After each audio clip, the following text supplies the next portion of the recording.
Welcome to the world of probiotic foods. This is Cultured Food Life with your host, Donna Schwenk. Welcome, everybody. Thanks for joining me today. We're going to be talking about healing from food allergies. But before we get into, I have a lot of information about this, and I've had some personal experience with my daughter. It was back in 2002, and at the time, my daughter was 16 years old. And she would get out of bed every morning, stumble into the kitchen, and I would say, "How are you feeling this morning?" And her response always broke me because she said, "Mom, I never feel good anymore. My stomach always hurts after everything that I eat, and I just feel bad when I wake up." And I didn't know what had happened to her that had caused her to become allergic to all these foods she was eating. It just seemed to be like snowballing. She never had food allergies before. And I took her to doctors. They couldn't help me. One of them suggested we remove her gallbladder to see if that would help. And I was like, "That's major surgery. We're not doing that if you don't know if that's what it is." She was just in pain. And I was just kind of fed up with, some of the answers I was getting. So I really went on a mission to help her. And I had just started making cultured foods at that time. And so I decided, I was talking to somebody on the phone who was very familiar with cultured foods. And in my opinion, she was a very wise person. I think she had a degree in microbiology, and she was eating a lot of these cultured foods. And she suggested to me that I give her cultured food at every meal. And she said, "I think it would really help her digestion because they're pre-digested foods. Any of the foods, kefir, kombucha, cultured vegetable, all of them are pre-digested foods. So they help you to absorb and break down the other foods. They have a lot of enzymes in them. So they help you to get more bioavailability from the foods that you eat with them, and it helps her to digest them." So I did just that. I did a cultured food with every meal, and within a month, her stomach stopped hurting. And within 3 months, her food allergies started to evaporate. And a year later, she could eat anything she desired. She had kefir every morning for breakfast. She had kombucha or at lunch and dinner with her meals, or she had like coconut water kefir with her meals if she didn't have kombucha, or bikavas. She did one of those three things at every meal. She had a spoonful of cultured vegetables or the brine at lunch and dinner. And I was just amazed that within a year, she was completely reversed from what she had had. She was just no longer allergic to any of the foods that she'd been allergic to, like gluten and dairy. She had a list of them, and they kept growing. And it really was, I was so glad I heeded that advice. It was such a eye-opener for me because it changed everything. So I had a lot of friends whose kids had food allergies, and I would tell them about it. And one by one, all of those people's kids got better. And before I knew it, people were coming to me in droves. And my life began to change quite dramatically because there was a lot of evidence from people that they were getting better from these foods, especially with their children. And it just seemed to be miraculous. But I just didn't know why. I had no research. Nobody knew about cultured foods, barely. I was like living alone on this cultured food world. Nobody knew about it. But what I was witnessing was so miraculous to me that I just kept doing it and telling people about it. So that was until now. So now there are a bunch of studies that show that so much of the food allergies are caused by missing bacteria in the gut. Now, one of the studies, the very first study I saw was in the Proceedings of the National Academy of Science. And they had not only discovered a possible cause of food allergy, but a probable cure, just like I had. And the team found that young children who were overexposed to antibiotics were at a greater risk of developing food allergies. And they were able to identify a naturally occurring bacteria in the human gut that kept people from developing food allergy. The bacteria called Clostridia, it's a huge class of bacteria. It's like got hundreds of members in it. So it's not just one bacteria. It's bunches of members. And this strain of bacteria diminishes with frequent antibiotic use, and especially at a young age, making children much more susceptible to food allergies later in life. And Macy, my daughter, who was having the food allergies, who had been given antibiotics every year because every year she would get a sinus infection. And I can see how that affected her. And what happened was she started missing these bacteria, and she did some other things too that I'm going to talk to you about. But what the research team, when they administered antibiotics to young mice, they had done some research with mice and found they were more likely to develop peanut allergies than the control group. And when they were given this diverse group of bacteria, a bunch of different strains that naturally occurred in our guts, the mice's sensitivity went away and they were no longer allergic. So when I first saw, that was one of the first studies I saw, I thought to myself, I knew it. I knew there was something about this. But I believe that cultured foods are so effective at healing gut because they contain so many diverse bacteria, and they have good yeast in them too, and they are pre-digested that help us digest our foods that we eat with them. The special group of cultured foods that we eat are kefir, kombucha, cultured vegetables, water kefir, and they were the ones we used to heal my daughter. And there were many different strains of bacteria that colonize the gut and repair it, and that's exactly what happened to us. Now, there's been more studies. There's been a lot more studies since that time. There was a study done in the Lancet Child and Adolescent Health, and it was done on children, again, who had peanut allergies and were given a strain of bacteria that over time eliminated those allergies. And the follow-up study on this, done 4 years later, confirmed the findings that they were still free of peanut allergies, and the use of probiotics for food allergies is growing, and it's even being used to treat babies and pregnant women. So supplementing with probiotics, especially bifidobacteria, lactobacillus, acidophilus, all of these have been found to prevent food allergies in infants whose families have a predisposition to food allergies. And it's really interesting because bifido is a huge one for children, because bifido is the first bacteria you get when you're born from your mother and from the milk and from going through the birth canal. And bifido, they call it the young bacteria. I've written a lot about this. And I am seeing now that more and more people who build up this bifidobacteria in their guts, along with some of these other strains, are having tremendous results. So food allergies rose a whopping 15% between 1997 and 2011. And I saw that in my own home too. My daughter, who had previously had no food allergies, had suddenly developed them, and I wanted to know why. And some of the reasons were that she'd been taking antibiotics, and that, destroyed some of the strains in her gut. And there's a lot of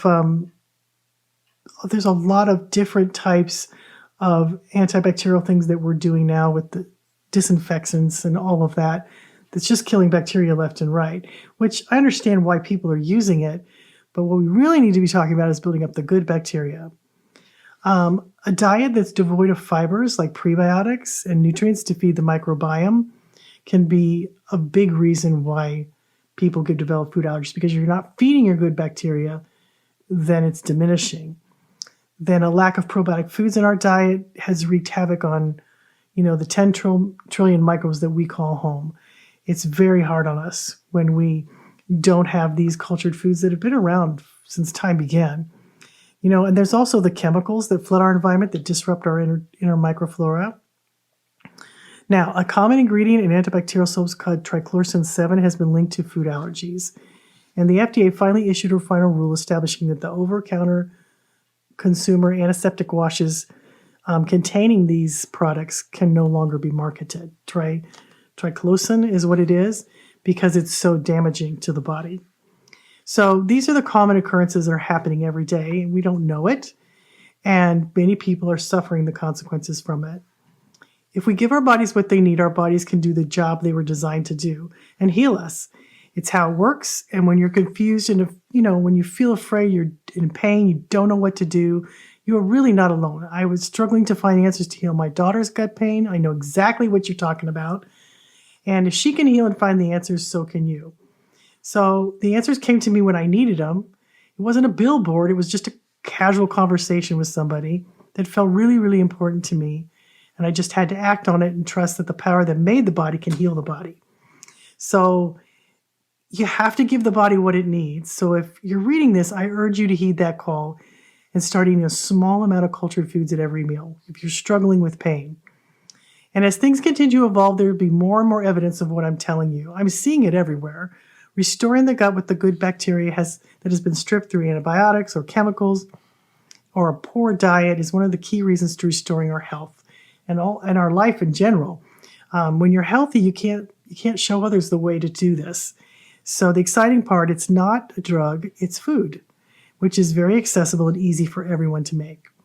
Now, here's another piece that I've learned just recently that I really feel is very important. I did an interview with a guy named Joel Green, and you can find him at Real Joel Green on Instagram. And he has done so much research on the topic of food allergies. He's a very experienced, he's done hundreds of thousands of hours of research that he's really very well versed in so much of the research that's out there. And he found the same thing I did. Many of the issues with dairy, gluten, and other food sensitivities can be wiped out simply by doing something that he calls carb training. It's very real. It's not the foods, it's the bugs that are in our gut. And Joel says, what is carb training? It's the idea that the ability to handle things like dairy and carbs and other sensitivities, gluten, can quite literally be trained into the body. In other words, feeding the gut the substrates needed to make key species of bacteria thrive and grow, we can gain the genes needed to make the enzymes to digest things like dairy and gluten, and even lectins, which is a big buzzword right now, which that's another whole story. Don't even get me started. Your body naturally breaks down lectins if you have the right gut bacteria. So don't freak out about that because there's a lot of buzz about that. But your body breaks it down. But if you're missing gut bacteria, then you're going to struggle with it. Joel has had a lot of success helping people, and so have I, to do this, what they call HMOs, which is human milk oligosaccharides. It's a prebiotic that increases the bifidobacteria. You get it in mother's milk when you're born. And you can take it through HMOs later on in your life because it diminishes often as you get older, which is very important to keep you young. And if you have a strong base of bifido, it helps feed all the other bacteria in your gut and restores order and balance to the microbiome. It's fabulous. And I've taken them. They're wonderful. I've seen a lot of success with these HMOs.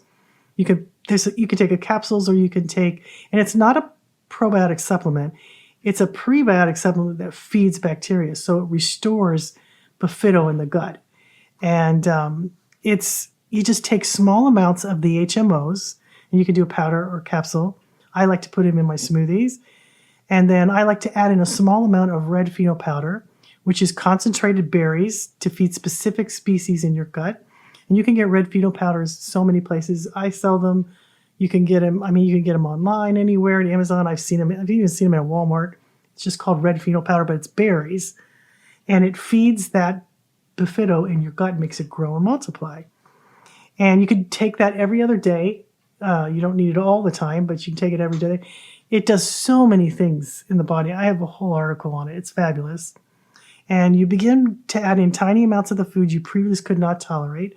After you've done this for a while, as the weeks pass, bloating and gas will decrease or increase, if it's just in the very beginning. Then it decreases, so go slowly.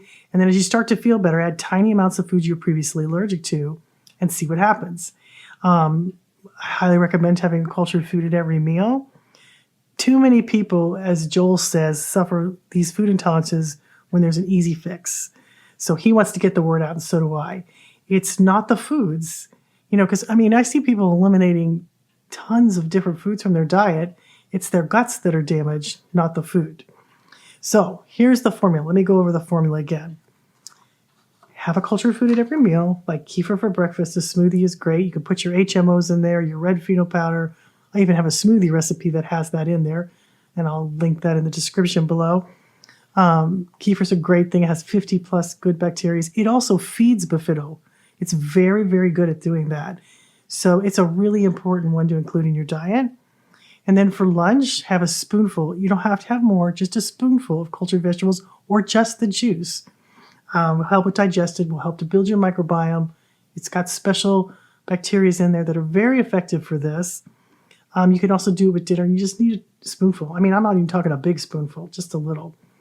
And then have a fermented beverage at lunch and dinner. It could be kombucha. It can be bikavas. If you don't know, I have all these recipes. It can be coconut water kefir We did all three of them. She would pick one every day.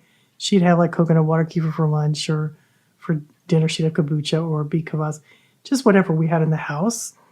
And I have recipes for all of these foods.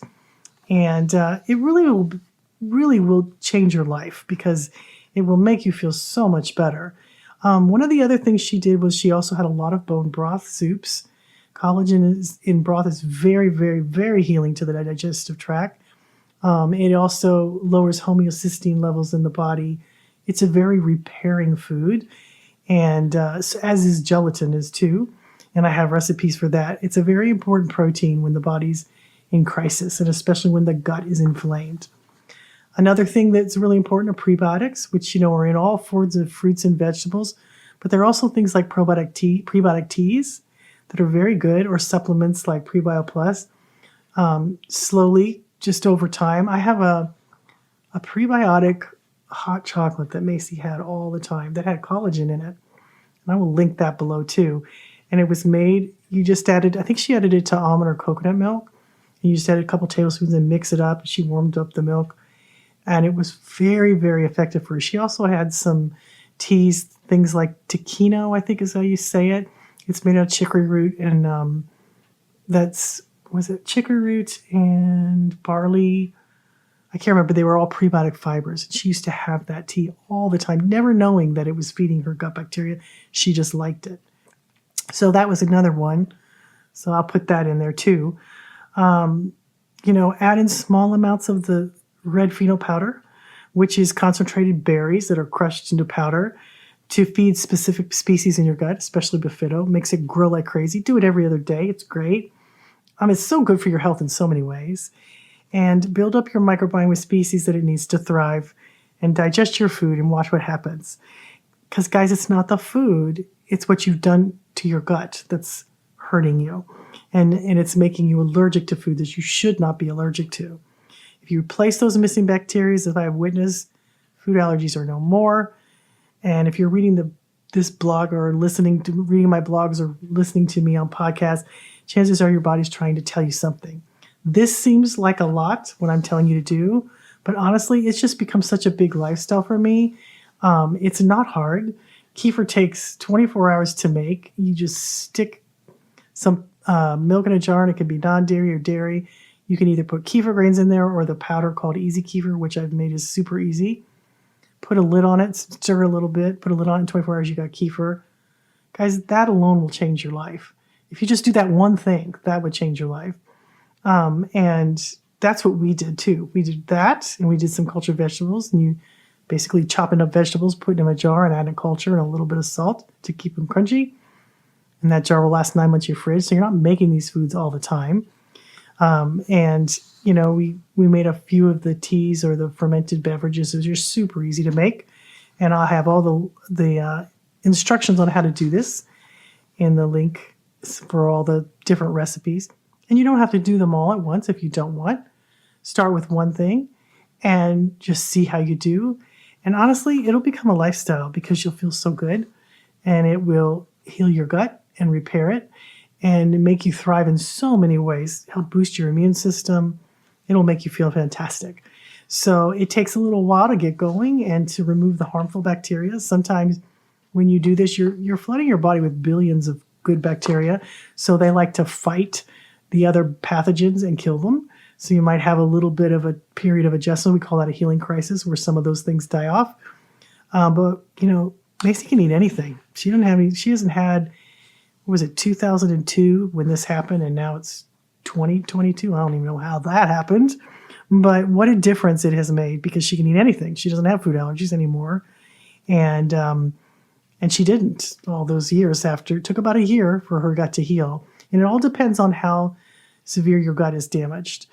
These are a list of things. It sounds like a lot, but it really isn't. It takes me goodness, every morning I make a smoothie. It takes me less than 5 minutes. And I have cultured veggies in my fridge that last forever. So it's I just a spoonful of those, and then we always have kombucha and stuff around. But it's something so easy. It's such a lifestyle, and it could change your life. You'll be someday, I'm kind of grateful for what happened to Macy because the wisdom that we gained from it was so tremendous that we've helped thousands of people overcome their food allergies. And in this day and age, with so much going on, you want your body to be your ally. You don't want to be struggling all the time with pain and disease. So these are some of the things that we have done. Check out Joel Green. He's great. He's helping so many people do so many wonderful things. It was through him that I heard about the Hmos, and I'm so grateful. I actually sell them now because they've helped me so much and so many different people. It just keeps you feeling young and active, and it's wonderful to feel like you're not aging, to feel like you're just living life to the best that you can be. And I hope all these suggestions help you. I'll put the link in the bio, or I'll put the link description below, depending on which place you're listening to me at. But I hope it helps you, and I hope you get your gut restored. Once you do that, those 100 trillion bacteria that call you home will change your life. And trust me, they will. They'll become a part of your daily life, and you need to pay attention to them because there's more bacteria in your body than there is cells in your body. And you're a sack of bacteria walking around everywhere, and that good bacteria goes with you everywhere. And everybody you live with, you all infuse each other with your different types of bacteria. So you want to make sure it's the best one out there to help yourself stay healthy and those around you stay healthy. It's not just you living in this world. You are a cloud of bacteria everywhere you go, and make it a good one. Make it, and most of your body is good bacteria. That's what's keeping you well most of the time. So I hope this helps. I hope you'll check it out. I hope you'll at least try something like Kefir, or, do whatever interests you the most, but it could change everything for you and help heal those food allergies that are wreaking havoc in your body. So thanks for listening, guys. Have a great week, and we'll see you next time.